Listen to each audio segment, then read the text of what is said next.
Logarithm for class 9 exercise 21 question number 5 এর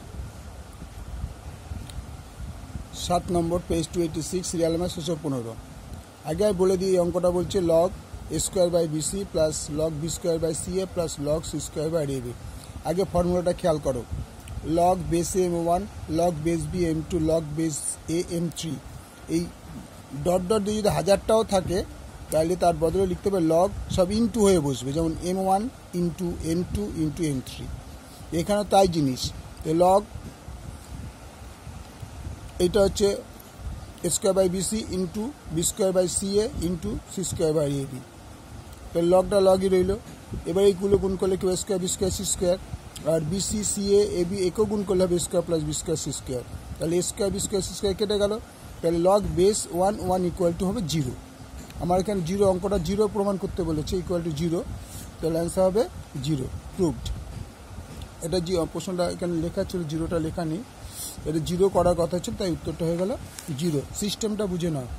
এই যে log base m1 log base m2 log base m3 থাকলে এই যোগ অবস্থা থাকলে গুণ অবস্থায় তোমাদের এরকম চেহারা করে নিতে হবে তো এখানে এরকম চেহারা করে নেওয়া হয়েছে তোমরা দেখো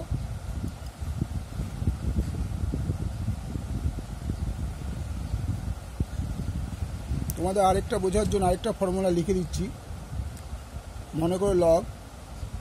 বেসে m এটাকে আমরা mটাকে নিধানটাকে m করব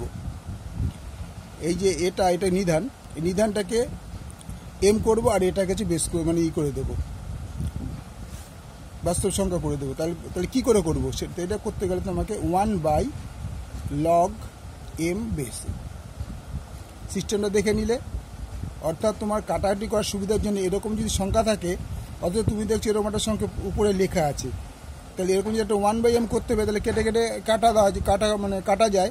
তাহলে সেই জন্য এই সিস্টেমটা এই লগের বদলে এরকম কিন্তু লেখা যায় এই সূত্রটা তোমাদের ফর্মুলার জন্য দেখাই দিলাম দুটো ফর্মুলা মুখস্থ আরও ফর্মুলা আছে